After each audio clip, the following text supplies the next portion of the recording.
Seja bem-vindo e bem-vinda à nossa aula de ensino religioso e quero te convidar para juntos e juntas aprofundarmos nossos conhecimentos no dia de hoje. Eu sou o professor Yuri Lima e vamos juntos aprofundar o seguinte tópico. Na aula de hoje, vamos fazer a nossa revisão e também nossa avaliação. Então, meu caro aluno, sinta-se, acima de tudo, acolhido e vamos que vamos juntos nessa revisão de hoje.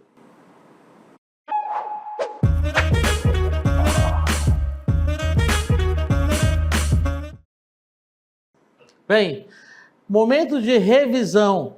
Revisão é reolhar, é revisitar, é fazer a experiência de reencontro com aquilo que estudamos juntos e, ao mesmo tempo, refinar o nosso gosto, o nosso ouvido, o nosso olhar para receber e revitalizar os conhecimentos.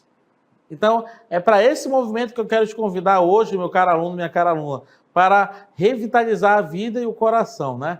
Então, nós queremos revisitar alguns conhecimentos que foram propiciados ao longo dessa unidade. E aqui, quero te convidar a dar um passo comigo para vermos juntos o conceito de símbolo.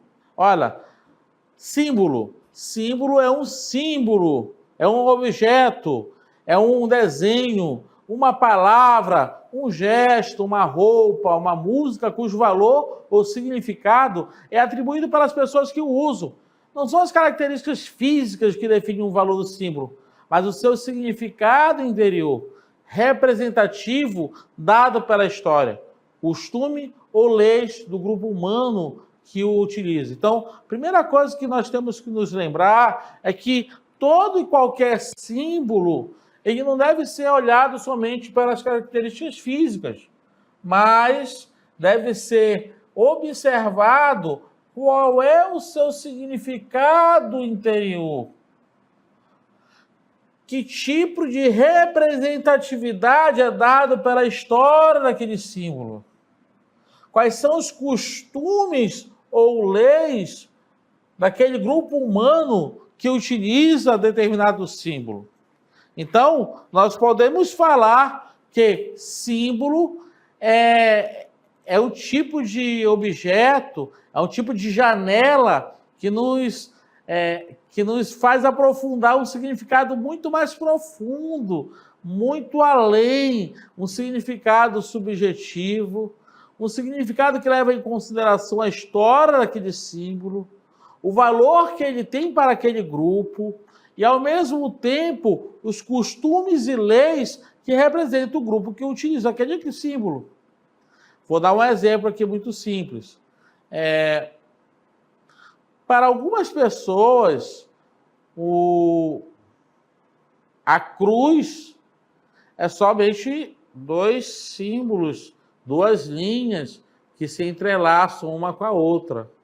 Mas, para o grupo cristão, a cruz representa a redenção, representa salvação a partir do Deus cristão, que é o Deus Jesus Cristo, que se entregou na cruz e salvou a humanidade do pecado e, ao mesmo tempo, resgatou essa humanidade a partir do símbolo da cruz.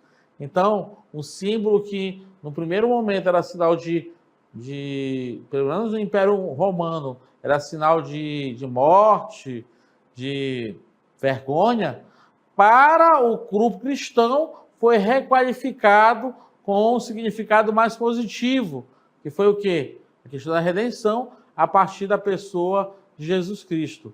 O outro símbolo que eu acho que eu queria colocar aqui, que é requalificado, pode ser, a gente poderia também falar o símbolo, por exemplo,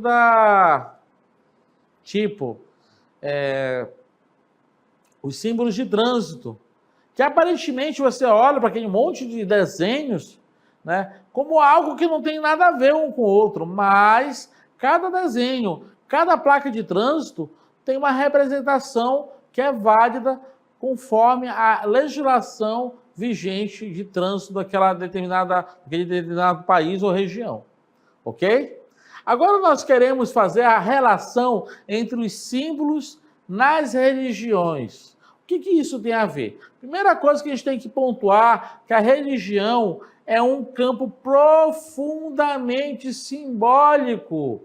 Toda a vida humana, quando é olhada a partir da religião, é algo simbólico. Então, não existe religião sem símbolo. Não existe vida humana que se conjuga com a religião sem símbolo. Toda religião é simbólica, ok?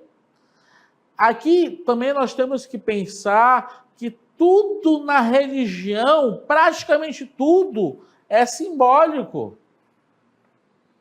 Né? Para pensar que todas as liturgias, vou colocar liturgia, né? O que seria liturgia, meu caro aluno? Toda maneira de celebrar, dentro das mais variadas tradições religiosas, possui símbolos. Né? Então, nós podemos dizer que tudo na religião é simbólico.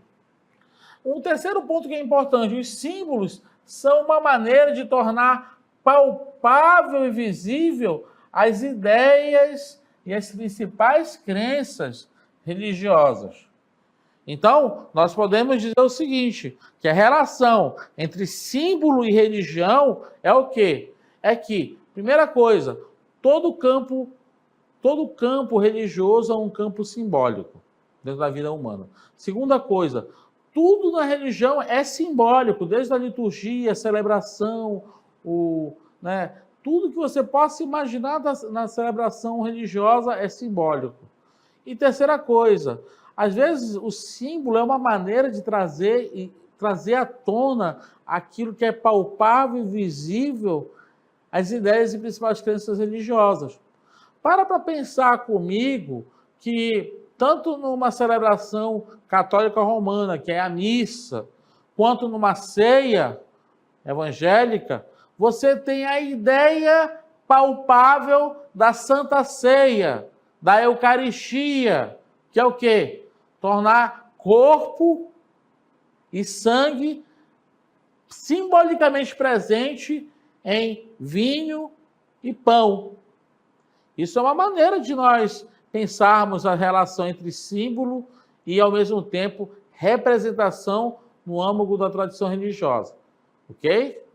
Um outro exemplo que é bem interessante. Nós temos no Alto Rio Negro um ritual chamado Dabucuri. O que é o Dabucuri? É um ritual que as comunidades indígenas do Alto Rio Negro, em São Gabriel da Cachoeira, principalmente os Dessanas, Barés, né? Eles trazem vários artesanatos, vários produtos da sua roça para trocar em retribuição às pessoas que fizeram bem para aquela comunidade. Então, nós podemos dizer que Dabucuri é uma oferta simbólica de gratidão que as pessoas estão tendo uma com as outras em favor das coisas bonitas e boas que foram prestadas para aquela determinada comunidade religiosa indígena. Ok? Agora eu quero te pontuar uma relação do símbolo em relação ao hinduísmo. Essa religião do Oriente possui vários símbolos, contudo, o mais conhecido é este que vem a seguir, o Om ou o Aum, o Okam, né? Omikam. Esse símbolo aí que está aí do lado, ele está associado com a invocação das três mais importantes divindades do hinduísta, que é Brahma, que é o Criador, Vishnu, que é o Reformador, e Shiva, que é o Destruidor. Então, a gente poderia dizer que o Om, ou o Aum, seria essa conjugação das três maneiras da divindade hindu de agir na vida, como Criador, como Reformador e como Destruidor. E aí é uma coisa bem interessante, que essa sílaba sagrada, na próxima cartela, por gentileza, essa sílaba sagrada e sua vibração em forma de mantra, que dá o princípio de que tudo existe segundo o hinduísmo. Então, nós podemos aí elencar um símbolo bem sagrado, que é o Aum, no hinduísmo. Também nós vamos ver no candomblé, conforme a próxima... Nessa religião de matriz africana, há diversos símbolos. Aqui, vamos conhecer alguns deles, desses símbolos, conforme este desenho aqui, né? Olha só que interessante. É bom relembrar que todo o panteão de divindades do candomblé é um panteão baseado na ancestralidade. E aqui é bom relembrar de Iemanjá, Yansan, Oxalá, Ogum, Xangô e Oxum. Então, por muito tempo, alguns cristãos desinformados ou até mal intencionados usavam, às vezes, os símbolos africanos para denegrir os irmãos dessa corrente religiosa. Por exemplo, uma coisa que o pessoal falava erroneamente, que Exu é o diabo. Não, Exu não é o diabo. Para começo de conversa, a figura diabólica ou do diabo só existe na tradição cristã. Quiçá no cristianismo fundamentalista. Ok?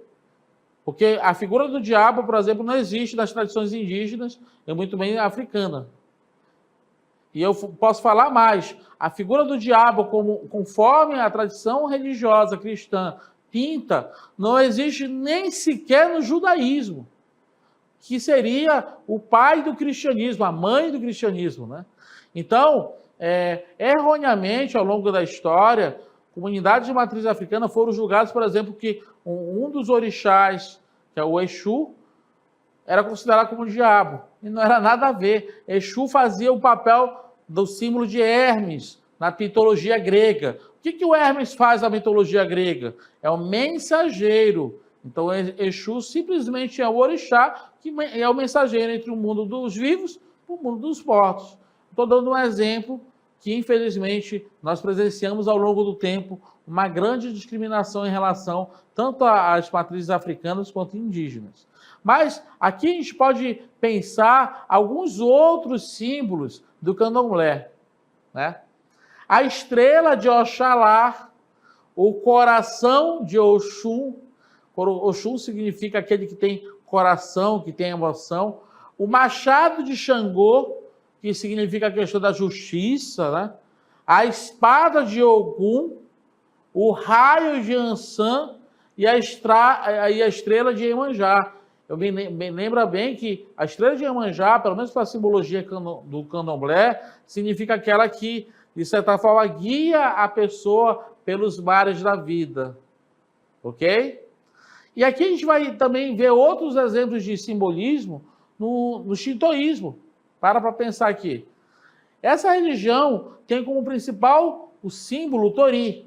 O tori é esse portal que vocês estão vendo, né? Geralmente de cor vermelha, com a parte superior a preta.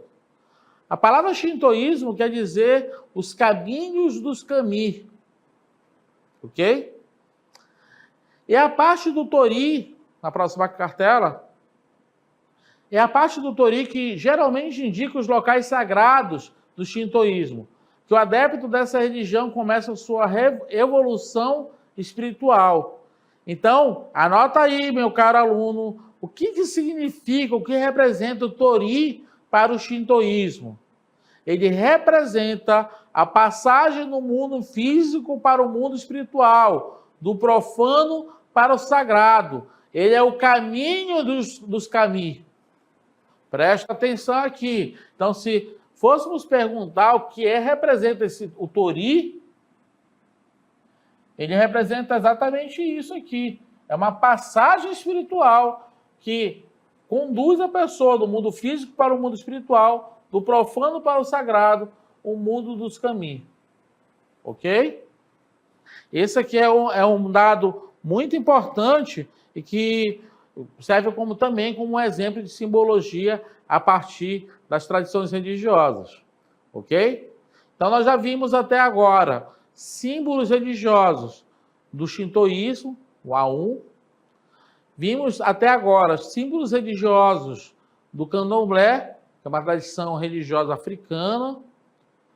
Já vimos também símbolos religiosos do próprio taoísmo, a partir do Tori. Eu quero lembrar também lembrar também a questão dos símbolos religiosos cristãos, que são os mais presentes no dia a dia da gente, né?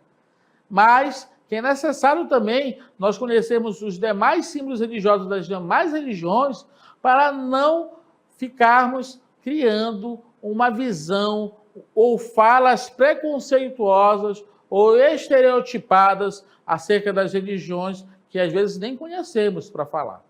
Ok? Então, você, meu caro aluno, agora pode dizer que é uma grande autoridade para falar bem das religiões e respeitar as religiões, por mais que não seja a sua religião, mas respeitar cada uma conforme cada um. Ok? E agora nós vamos dar um segundo passo que é importante. Vamos lá, então? Sobre os rituais.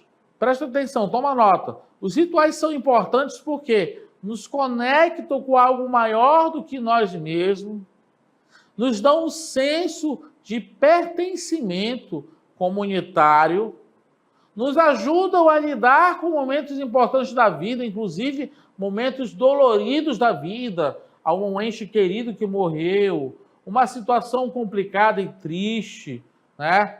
Uma situação alegre como um casamento, ou uma criança que nasceu. Então, os rituais eles nos ajudam também a lidar com esses momentos importantes da vida. Sejam momentos bons, sejam momentos não tão bons. E, ao mesmo tempo, os rituais nos transmitem valores e crenças que cada tradição religiosa carrega no seu âmago. Então, só resumindo aqui, meus caros alunos, então, os rituais são importantes porque nos conectam com o transcendente, com Deus, com a divindade, nos dão um senso de pertencimento a uma comunidade, a uma família religiosa que nos acolhe, ok? Ao mesmo tempo, nos acompanha e dá sentido aos momentos importantes da vida, sejam momentos tristes, quanto sejam momentos não tão tristes, alegres, né? O casamento, o batismo, um funeral, uma perca, uma decepção amorosa. Às vezes as tradições religiosas nos ajudam a dar sentido para esses momentos. E, ao mesmo tempo, eles nos transmitem os valores e crenças que aquela tradição religiosa carrega como algo sagrado, como valores espirituais. Ok? E aqui a gente quer fazer uma relação entre ritos e rituais. Vamos lá, então? Os ritos e rituais são elementos constitutivos da pluralidade cultural das sociedades humanas. Então, quando nós pensamos em ritos e rituais, nós temos que pensar que ele reflete a pluralidade cultural de toda a humanidade. A nossa humanidade é uma humanidade plural. E os ritos acabam compondo um ritual, né? Já o ritual seria o desenvolvimento ou a aplicação dessa lei. Se pararmos para pensar, tudo são ritos. Os ritos separam o antes e o depois, estabelecem distinções, muitas vezes, entre estilos de vida. E aqui, gente, é importante nós lembrarmos como que isso é muito profundo na vida humana. Por exemplo, você daqui a alguns anos vai terminar o ensino médio, o ensino fundamental, e consequentemente vai depois terminar o ensino médio. Quando você sai do ensino fundamental para o ensino médio, normalmente nós temos o rito aí da formatura, né? E aí você está saindo de um estágio para o outro. A mesma coisa é o batismo. Para algumas religiões, o batismo de uma criança é a entronização daquela criança na comunidade religiosa, daquela determinada comunidade religiosa. Então, os ritos vão separando antes e depois. Ok? Vamos continuar, então, na nossa ideia sobre rituais nas tradições religiosas? Nas tradições religiosas, os ritos são atos simbólicos repetitivos, que transparecem uma crença, um desejo, uma intenção, uma saudação, entre outras finalidades. É por meio da linguagem dos rituais religiosos que as pessoas buscam externar a fé e seus anseios espirituais. Então, nós podemos dizer que por meio desses atos repetitivos, presta atenção, é que nós vamos fomentando, vai transparecendo, vai aparecendo aquela determinada crença, aquele determinado valor religioso. E aí, a partir dessa linguagem religiosa, nós vamos entendendo também quais são os valores e crenças espirituais que aquela religião tem, que aquela tradição carrega, a partir dos rituais, ok? E aqui eu quero terminar com essa ideia em relação aos rituais nas tradições religiosas.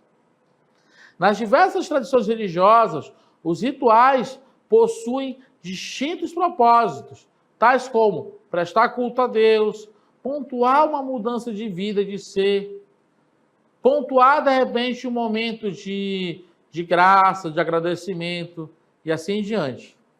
Ok? Agora nós vamos falar sobre a relação entre os ritos e rituais e a questão da sociologia. E aqui nós trazemos como ícone o nosso grande sociólogo Emile Durkheim, que se deteve em inúmeros estudos sobre a relação entre religião, vida religiosa e festas. Ele fala o seguinte, que existe uma relação intrínseca que trabalha a relação entre religião e festas. Outra coisa, que os ciclos são repetitivos. Sempre a repetição das festas é fundamental para o culto religioso, intensificando a vida religiosa em momentos específicos. E também existe uma intensidade excepcional. No dia das festas, a fé e o fervor religioso, eles atingem um nível de expressão muito singular. E aqui nós poderíamos fazer a relação entre rituais e festas religiosas. As festas religiosas são rituais, porque as festas religiosas assumem a forma de rituais com seus próprios símbolos, crenças e práticas. E ao mesmo tempo as festas religiosas, elas fazem a coesão social, porque unem a comunidade reforçando os laços de pertencimento e identidade religiosa. E também a festa religiosa é uma expressão simbólica, elas representam os valores, as crenças e visões do mundo da comunidade religiosa, além de propiciar a renovação da fé, que revitaliza a fé e o compromisso dos fiéis com aquela religião. Gente, só a título de informação, nós temos no nosso interior do estado, inúmeras festas religiosas dos santos aí nas comunidades religiosas aí no interior, que reforçam a questão da coesão social, os laços entre as pessoas, e ao mesmo tempo é algo que conjuga fé e vida. Eu quero terminar então com duas ideias. A primeira é que os rituais e os símbolos religiosos são importantes para muitas pessoas. Eles podem nos conectar com algo maior do que nós mesmos, nos dar um sentido de pertencimento, nos ajudar a lidar com momentos importantes da vida e nos transmitir valores e crenças. E também é importante respeitar os rituais e os símbolos religiosos de outras pessoas, mesmo que não compartilhemos da mesma fé. E aqui eu quero te presentear com esse pensamento de Santo Agostinho de Hipona. No essencial, unidade. No não essencial, liberdade. Em tudo, caridade. Grava bem no seu coração. No essencial, unidade. No não essencial, liberdade. E em tudo, a caridade.